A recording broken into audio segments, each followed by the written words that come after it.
مرحبا بنات، شلونكن؟ شخباركن؟ ان شاء الله زينات الحمد لله. اليوم رجعت لكم بفيديو جديد ان شاء الله بنات. اليوم فيديونا راح نسوي طريقة عمل الدولمة العراقية. عندي بناتي هنا السلك منظفته وجيت هنا اغسل بيه عن التراب. صح بنات، شكرا على تعليقاتكم الحلوة اللي جاي تشجعني اني انزل اكثر واكثر. بس والله بنات ما جاي أقدر أنزل بالأسبوع هواي فيديوهات، لأن والله الدراسة وتعرفون إن الدراسة مو شي سهل، يراد لها تركيز. وهنا أنا عندي بنات حواف السلك ما ذبيتهم، أحتاج بجدرية الدولمة. هنا أنا بنات حميت المي الحار وبلشت أسوي بالسلك. كان المي حار شوية بنات يعني، فشوية يعني بسرعة ينمرد مثل ما نقول، فما أبقيه هواي. راح استعمل بنات بالدومة بس السلك وورق العنب. تقدرون انتن تسوون بالطماطة، تقدرون تسوون بالشجر، تقدرون تسوون بالباذنجان، وهواي خضروات تقدرون تسوون بيها. واللي يتابعنا من ذيك الدول وما يعرفون شنو الشجر، معناته الكوسة اللي هي اسمها بذيك الدول مثل سوريا ولبنان وباقي الدول العربية يسمونها كوسة. وهنا بنات بلشت أخلط أو أثرم العفو بحشوة الدولمة. بلشت أول شي بالطماطة، طبعا بنات والله مشتاقة لكم، صارلي كلش هواي ما منزلة من ذاك الأسبوع. يوم الجمعة والسبت يمكن نزلت. طبعا بنات جاي تشوفون يمكن صوتي متغير، لأن والله فلاوزة وشوية بلاعيمي توجعني وقح اسم الله عليكم. واكتبولي بالتعليقات شنو حابين انزل لكم بالفيديوهات القادمة. تحبون اسوي لكم روتينات او غير اشياء؟ اكتبولي بالتعليقات. ان شاء الله بنات عن قريب راح انزل لكم طريقة عمل الدونات بأسهل طريقة ومواد كلش سهلة ان شاء الله. اذا وصلتن بنات لهاللحظة جاي تشاهدن الفيديو، اضغطن على زر الجرس اللي هو الاشتراك، كلمة اشتراك اضغطن عليها لحتى يوصلكن كل فيديو انزله، ونضل لايك للفيديو لحتى يصعد واكثر عدد مشاهدات يجيب. إذا متابعات جدد جاي تتابعنا، احب اعرفكم عن نفسي. اسم قناتي منوعات مطبخ سلطانة، اختصاصا للطبخ. منوعات هي مو اختصاصا بس للطبخ، لا، اسوي جولات واسوي مشتريات وهو شغلات وفيديوهات عناية بالبشرة، وهماتين مسوية سلسلة. قبل تقريبا شهر نزلتها أو شهر ونص هيجي شي، كلش حلوة ومفيدة للبشرة. وهنا أنا صح بنات أخذتنا السوالف. أنا هماتين بديت أثرم بالبصل من بعد الطماطة. وصح بنات إذا تحبن أسويلكن فيديو اختصاصا بس للأسئلة، تسألن لي أسئلة وأني أجاوبكن عليها الفيديو. يجي مثلا أسئلة تخص حياتي، إذا تحبن اكتبن بالتعليقات وإن شاء الله راح أقدر أجاوب عليها. وعن قريب إن شاء الله إذا صارت لي فرصة راح أنزلكن بثوث على اليوتيوب.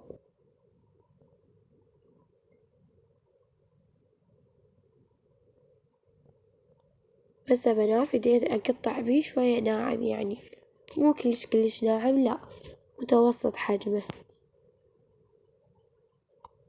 وهسه بنات من بعد ما كملت تقطيع البصل راح أروح نبدي نثرم بالكرافس. هنا أنا بنات راح أثرم الكرافس بالمثرامة اليدوية. أني ليش قلت لكم البصل لا تقطعونه كلش ناعم، لأن إحنا بالأصل أول وتالي راح نثرمه في الكرافس. هنا عندي يعني هاي المثرامة يدوية، بلشت أثرم بيه لحد ما يصير كلش ناعم الكرفس والبصل. وهناك عندنا احنا مجهزين الطماطة، وباقي الشغلات إن شاء الله نجهزها بالفيديو. مشاهدة ممتعة. أنا بنات عندي هاي الجدرية حامية، راح أكمل بيها الدولمة، فضفت زيت وانتظره لحد ما يحمى وأرجع لكم. ونضيف بالحافة مال الجدرية حواف السلق. هنا أنا بنات نزلت الجدرية والزيت حامي بيها طبعا. راح أضيف حواف السلق. طبعا بنات هاي الخطوة اختيارية، تحبون تضيفونه عادي، ما تحبون ماكو أي مشكلة. وبهالطريقة أساويهن. وهسه نروح نكمل باقي المواد. عندي بنات هنا لحم تقريبا نص كيلو، وهنا عندي حمص مسلوق وشبنت ونومي مطحون. وهنا عندي كشمش. طبعا بنات هذا الشبنت مجمد أني عندي مفرسته بالمجمدة. وعندي لمن دوزي أو من حل الليمون. وعندي بنات تقريبا 3 أكواب إلى 4 من التمن منقعته. وعندي معجون هاماتين. طبعا بنات كمية التمن يعني حسب عائلتكم، وهاماتين اللحم كذلك انتم تتحكمون باللحم وبالتمن.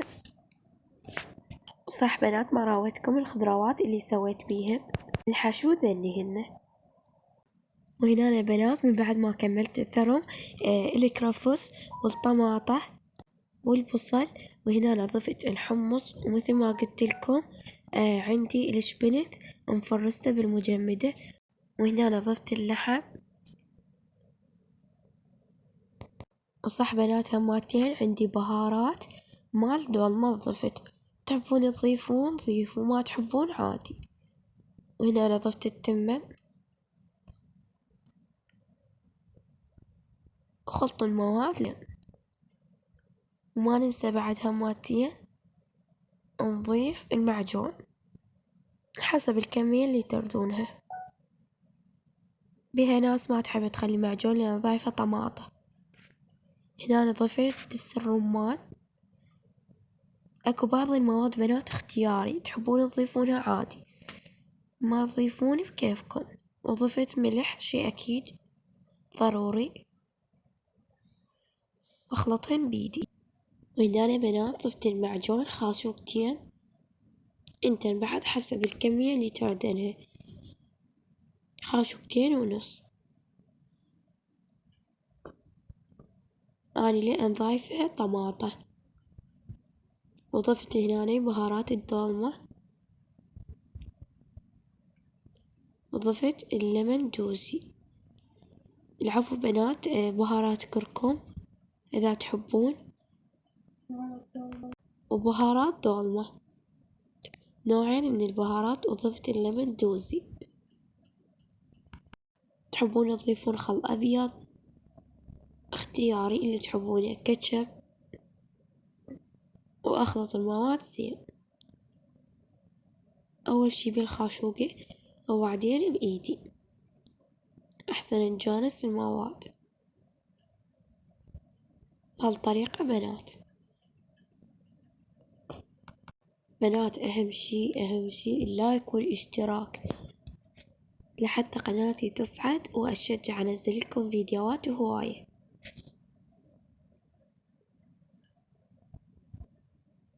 بهالطريقة بنات أعجن بيه كلش زين.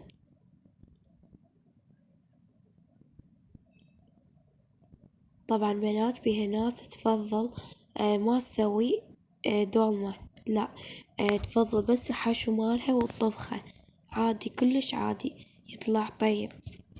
هماتين بس سلق ما بي يعني. أتمنى قصدي يكون واضح إنه بس حشو الدولمة تطبخونه مي وهاي. وهنا بنات من بعد ما كمل الحشو مال الدولمة بلشت ألفن بيها. أول شي بالسلك ونبعتها بالورق العنب. هالطريقة بنات ألفن بيها. للي ما يعرفون يسوون الدولمة. طبعا بنات والله آسفة لأن صوتي كلش بيتغير. إن شاء الله بالفيديو القادم اللي بعده يكون صوتي أفضل. أني لأن ما منزلة هواي فيديوهات فحبيت أنزل لكم فيديو، قلت ما يخالف لو حتى صوتي شوية تعرفون بيها. هسه أغلب الناس في الغوزة لين شوية تغيرات الجو.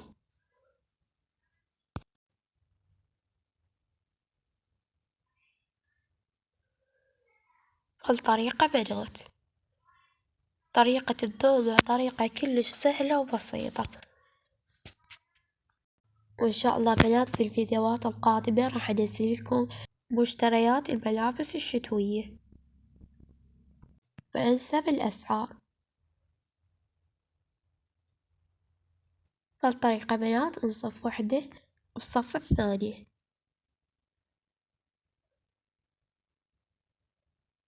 وهذا شكل الحشو.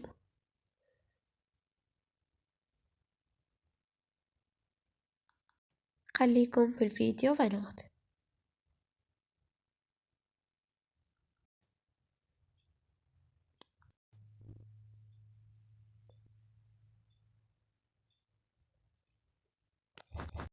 طبعا بنات الشعب العراقي كلياته يحب الدولمة، هيجي أغلب الناس ما تحبها.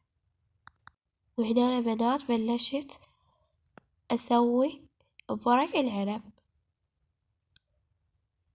سويت كمية بسيطة بورق العنب مو نفس السلق، لأن احنا أكتر شي نفضل الدولمة بالسلق. وسويت طماطين شوية بالبصل.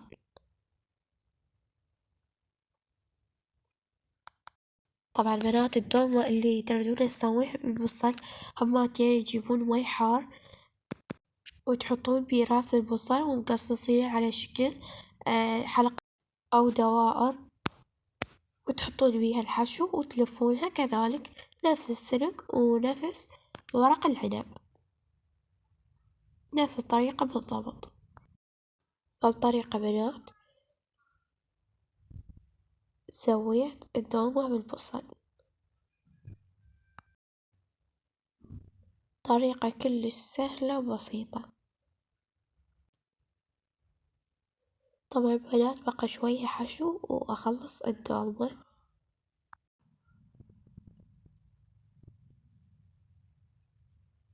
هالطريقة بنات تقدرون تسوون هالدولمة لا تتقيدون بنات، تقدرون تسوونها بالدجاج مو إلا لحم إذا ما متوفر عندكم.